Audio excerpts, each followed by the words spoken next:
Mas, terima kasih sebelumnya atas jawaban Kang Mas yang ingin saya mohon diperjelas Kang Mas. Maksud saya, pertanyaannya yang keempat adalah siapakah nama Allah yang sebenar-benarnya namanya Kang Mas? Apakah memang ada nama Allah yang sebenar-benarnya itu? Demikian Kang Mas pertanyaan saya. Saya ucapkan terima kasih sebanyak-banyaknya sebelumnya atas jawaban, pencerahan dan perhatian dari Kang Mas. Semoga Allah Subhanahu wa Ta'ala senantiasa melimpahkan rahmat dan ridhanya kepada Kang Mas dan kepada kita semua. Amin ya rabbal alamin. Assalamualaikum warahmatullahi wabarakatuh. Alhamdulillahirabbil alamin. Waalaikumsalam warahmatullahi wabarakatuh. Yang bernama Allah itu kan sudah dijelaskan. Allahu la ilaha illa huwal hayyul qayyum. Dialah hidup yang bernama Allah itu. Logikanya begini. Dengan apa kita mengenal nama Allah? Coba hayati, coba tafakuri. Dengan apa kita mengenal nama Allah? Dengan Allah pula, bukan? Contoh, seumpama di badan ini tidak ada hidup, seumpama kita tidak hidup, apakah kita mengenal nama Allah? Apakah kita mengenal Zatullah? Apakah kita mengenal Asma'ullah? Apakah kita mengenal Af'alullah? Nah, semuanya terpancar di dalam hayatullah itu sendiri. Zatnya ada di dalamnya, asmanya ada di dalamnya, af'alnya ada di dalamnya, zatnya pun ada di dalamnya. Tanpa kita mengenal hidup, tanpa kita ini dihidupkan oleh Allah, apakah ada pembahasan-pembahasan itu? Selamatnya hati dari kehidupan diri manusianya, selamatnya hati dari kuasa diri manusianya. Inilah yang dimaksud Islam di sisi Allah. Yakni apa yang dimaksud Islam di sisi Allah itu? Yakni hati sudah taubat dari mensekutukan Allah dengan diri manusianya. Hati sudah bertobat dari menggaibkan Allah menjadi menyatakan wujud nyatanya Allah. Karena wujud nyata ini adalah milik Allah, bukan milik manusia.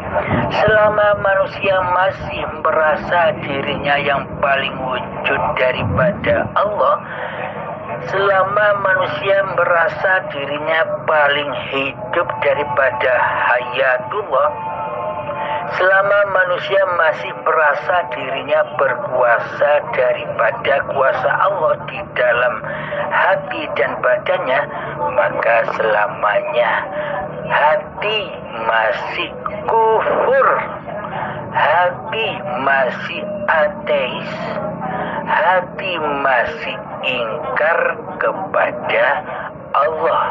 Tentunya di sisi Allah belum dikatakan Islam karena belum bersyahadat menyaksikan Allah di dalam ma'rifatullah. Inilah agama yang rahmatan lil alamin. Hal ini bukan hanya untuk orang Islam saja, Seluruh manusia, seluruh agama bila imannya seperti ini, yakni tidak mensekutukan Tuhannya atas diri manusianya, maka seluruhnya dikatakan Muslim, dikatakan Islam, dikatakan selamat di sisi Allah. Apapun agamanya, siapapun orangnya yang mempraktekkan iman seperti ini, dialah orang yang selamat di sisi Allah. Akan tetapi realitanya sekarang ini, mayoritas saudara-saudara kita selama ini agamanya dan pertuhannya hanya menyembah manusia. Islamnya secara manusia, secara syariat. Imannya masih iman kepada manusianya yang lebih wujud daripada iman kepada Allahnya yang wujud. Jadi pada intinya belum dikatakan Islam di sisi Allah, karena agama dan pertuhannya masih secara badan-badaniah. Sedangkan Allah hanya memandang hati, sedangkan Allah hanya memandang gumpalan daging itu. Gumpalan daging itu suci dari selain Allah atau masih najis. Yakni hati masih mensekutukan Allah dengan diri manusianya dan makhluk. Jika hati masih mensekutukan Allah dengan diri manusianya, jika di hati kita masih wujud diri manusianya, jika di hati kita masih wujud hidup manusianya, jika di hati kita masih wujud kuasa diri manusianya, meskipun ibadah apapun, sholat apapun, puasa apapun, seluruh ibadahnya tidak sampai kepada Tuhannya, karena hatinya masih najis. Meskipun badan-badannya disuci-sucikan dengan air wudhu, namun hati masih najis, tetaplah najis di sisi Allah. Karena Allah hanya memandang hati. Kalau manusia, kalau kita kan memandang badan, memandang zahir, karena penyembah zahir yang dituhankan, yang ditauhid-tauhidkan di hati kita selama ini diri manusia kita dan diri manusia yang lainnya. Karena di dalam hati kita belum selamat dari selain Allah, maka belumlah dikatakan Islam, maka belumlah dikatakan beragama di sisi Allah, melainkan tak beragama. Karena apa? Karena di hatinya masih mensekutukan wujud Allah dengan wujud diri manusianya. Karena di hatinya masih mensekutukan hidup Allah dengan hidup manusianya. Karena di hatinya masih mensekutukan kuasa Allah dengan kuasa diri manusianya. Pada intinya manusianya lebih wujud menjadi Tuhan daripada Allah Tuhan pencipta diri manusianya. Inilah yang dipandang oleh Allah. Di hatimu itu suci atau najis, yakni di hatimu itu sudah suci dengan keberadaan Allah ataukah masih najis dengan keberadaan kewujudan diri manusia kita. Ini yang dipandang oleh Allah. Sementara realitanya di masyarakat tidak demikian. Karena memang hawa nafsu iblis dan setan, musuh-musuh manusia yang nyata ini kebanyakan manusia bersekutu dengan musuh-musuhnya daripada bertuhankan Allah. Karena memang iblis dan setan tidak mau terima bila dirinya itu ditiadakan, digoibkan. Sesungguhnya hakikatnya iblis dan setan serta manusia inilah yang goib, sedang yang wujud hanyalah Allah. Manusianya tiada. Akan tetapi selama ini sungguh ironis, iman kita selama ini terbalik 180 derajat. Mestinya jadi hamba, lu kok jadi Tuhan. Meskinya jadi abdul, lu kok menjadi Allah. Tidak terasa, tidak disadarinya jika selama ini kita sudah ngaku-ngaku jadi Allah, tapi tidak terasa saking sangat halusnya. Karena iblis dan setan selalu membisik-bisikkan di dalam hati, beribadahlah, ini ibadahmu, ini sholatmu, ini zikirmu, ini usahamu, ini kayamu, ini kuasamu, ini daya upayamu. Hamba, semuanya iblis dan setan membisikkan kepada hawa nafsu ini agar menguasai seluruh hak-hak Allah menjadi hak manusianya. Karena itulah maka Allah memerintahkan, mengutus kita kembali, orang-orang yang sudah beriman ini, orang-orang yang sudah berislam secara syariat ini diperintah lagi oleh Allah di ayatnya, yakni ya ayyuhalladzina amanu, wahai orang-orang yang beriman. Siapakah orang-orang yang beriman itu? Bukan hanya orang Islam saja, seluruh manusia apapun agamanya, bila di hatinya yakin dan percaya bahwa ada Tuhan pencipta alam semesta ini, bahwa ada Tuhan pencipta diri manusianya, siapapun orangnya, maka ia berhak menuruti atau menjalankan perintah Tuhannya. Ya ayyuhalladzina amanu, wahai orang-orang yang beriman, udkhulu fis-silmi kafah, masuklah kalian semua ke dalam pintu keselamatan secara sempurna. Maksudnya selamatkanlah iman-imanmu dari hawa nafsumu, selamatkanlah iman-imanmu dari iblis dan setanmu.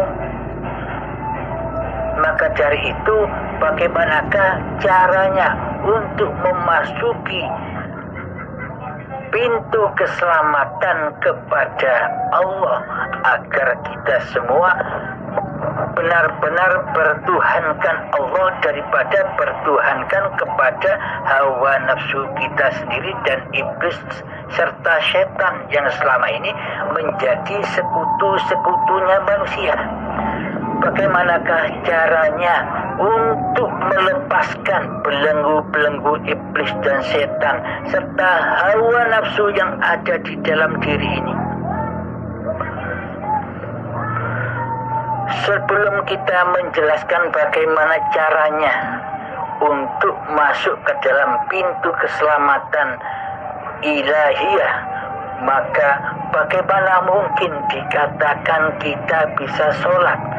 Bagaimana mungkin kita dikatakan bisa puasa, sedangkan hawa nafsu iblis dan setan yang ada di dalam diri kita ini masih merajalela menjadi Tuhan, tidak dibelenggu oleh diri kita. Itu namanya bukan bulan suci Ramadan, nama syariatnya saja, nama di luar dirinya saja Ramadan. Akan tetapi hati kita selama ini belum dikatakan Ramadan, belum dikatakan suci dari selain Allah. Maka tak satu pun amal-amal yang bakal diterima Allah. Karena alasannya apa? Karena selama ini kita tidak menyembah Allah, melainkan kita menyembah diri kita sendiri selama ini. Coba kita bayangkan, coba kita renungkan, coba kita tafakuri. Apakah benar paparan-paparan yang sudah terpapar ini? Apakah sudah menyentuh hatimu? Apakah sudah menyentuh kesadaranmu selama ini bahwa kita telah menggoibkan Allah, kita telah mengkufuri Allah, kita telah mensekutukan Allah dengan diri kita selama ini? Bagaimana mungkin ibadah seluas apapun, sebanyak apapun yang kita kerjakan bisa diterima oleh Allah, sementara kita tidak menyembah Allah? Kan muhal adanya.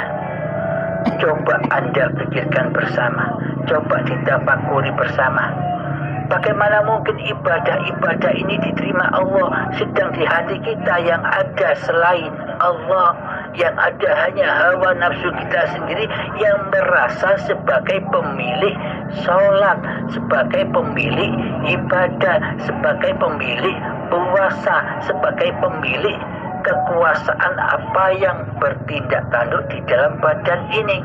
Padahal inna sholati, sesungguhnya sholatku, wa nusuki, dan seluruh ibadahku, wa mahyaya wa mamati, bahkan hidup dan matiku, lillahi rabbil alamin, hanya milik Allah. Selagi di hati kita masih mengaku-ngaku sholat ini milikku hamba, ibadah ini milikku hamba, hidup ini milikku hamba, lah berarti yang jadi Allah kan kita selama ini, ya tidak?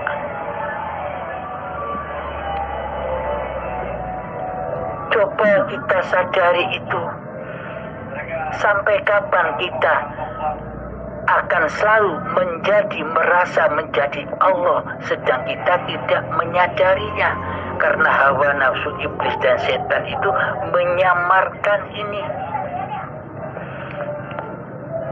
menyembunyikan kesadaran-kesadaran ini. Karena iblis, setan, dan hawa nafsu ora gelem bila dirinya ditiadakan perannya. Memang tugas-tugas setan, iblis, dan hawa nafsu itu melenyapkan, menggoibkan kuasa dan peran Allah terhadap hamba-hambanya. Agar apa? Agar terlihat bahwa seluruh peran, seluruh ibadah, seluruh sholat, seluruh ikhtiar terjadi karena kekuasaan diri manusianya. Inilah hebatnya penggodaan iblis dan setan yang selalu mensesatkan hati anak-anak Adam, menyesatkan hati cucu cicitnya Adam. Karena manusia yang paling takut adalah kepada dirinya sendiri. Manusia paling takut kepada hakikat diri manusianya sendiri. Manusia yang paling ditakuti ada kepada sifat kematiannya sendiri.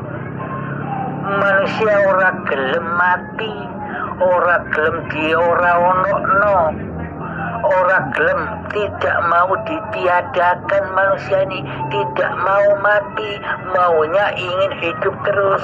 Karena apa? Karena manusia selama ini ngaku jadi Allah tapi tidak terasa, tidak disadarinya. bukan ahli makrifat, bukan ahli hakikat yang merasa yang ngaku-ngaku jadi Allah. Manusia yang tidak mengenal Allah inilah hakikatnya manusia yang ngaku-ngaku jadi Allah karena tidak mengenal Allah. Jelas? Alhamdulillahirrabbilalamin. Maka dari itu, untuk memasuki pintu keselamatan hati menuju Allah, yakni hati wajib awwaluddin ma'rifatullah, yakni selama ini hati kita ini kufur, hati kita ini kafir, hati kita selama ini ateis, tak bertuhan. Maka dari itu, bila hati ingin bertuhan, haruslah masuk Islam dulu. Udkhulu fis-silmi kafah, masuklah ke dalam Islam secara sempurna. Yang pertama, wajib kita bersahadat, bukan sahadat-sahadat yang di luar itu. Asyhadu an la ilaha illallah wa asyhadu anna Muhammadar Rasulullah, sudah Islam. Anak bayi, anak kecil saja bisa bersahadat. Bukan sahadat-sahadat itu yang dimaksud. Sahadat itu penyaksian, persaksian kepada Allah dan kepada Muhammad Rasulullah.